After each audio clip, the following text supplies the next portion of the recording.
soon as I get my slide projector out, I want to do a slideshow for you in a minute, and hope we've got 3 or 4 hours, so I'll show you the whole thing.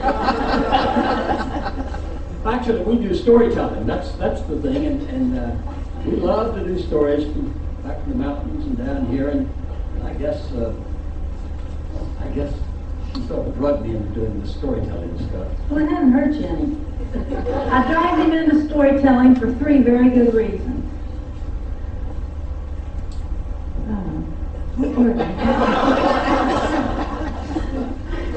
Well, let's see. Still don't know.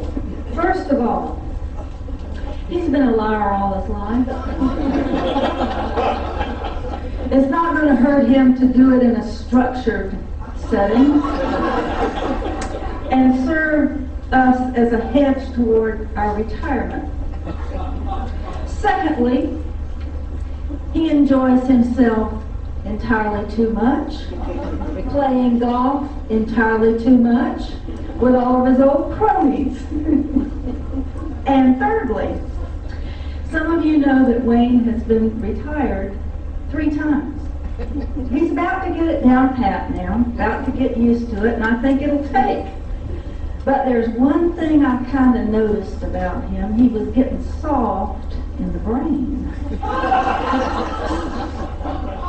Getting kind of spacey, you know, not at all mentally disciplined like he was when he used to work.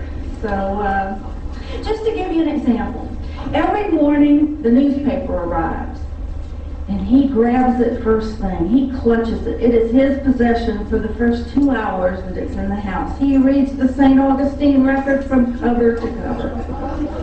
And then he starts with the crossword puzzle. That goes pretty well for about 3 minutes. And then he starts feeding me clues.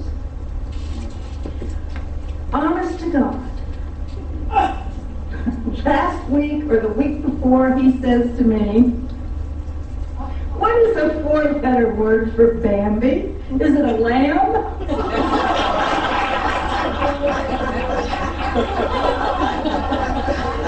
Now, folks, Had an A in it. you know what they say on TV? A good mind is a terrible thing to waste. This it should not be all one-sided.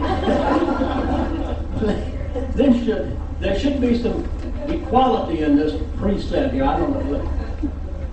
Just last week we're sitting there watching reruns of the Lawrence Welk show. I mean, nighttime's exciting in the cinema.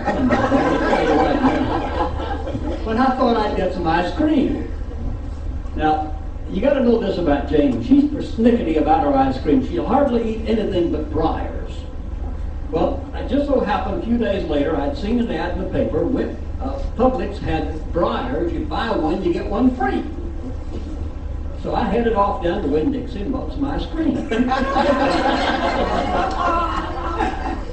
Laid in a supply of pecan and peach. So I figured, Jane, would you like to have some ice cream with me? And I said, "Sure, honey. Bring me some of that butter pecan. While you're at it, you better write it down or you'll forget." Thanks, woman. I mean, you think I can't remember a simple thing like ice cream? I'm just going to go get some ice cream. Well, don't you remember what else I said to you?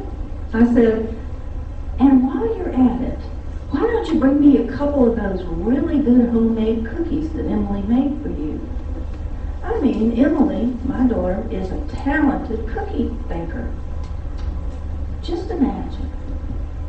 Fresh, sour cream oatmeal cookies, golden brown from the oven, loaded with raisins and dried fruit and big chunks of walnuts. Why, just talking about it makes my mouth water. And while you're at it, you better write it down so you won't forget. For God's sakes, woman, I'm just going to the kitchen to get cookies and ice cream. You think I'm a moron and can't remember anything? Going on in the kitchen, about 15 minutes later, I came back with 2 big dishes. Scrambled eggs. See? I told you to write it down. I said I wanted toast with my scrambled eggs.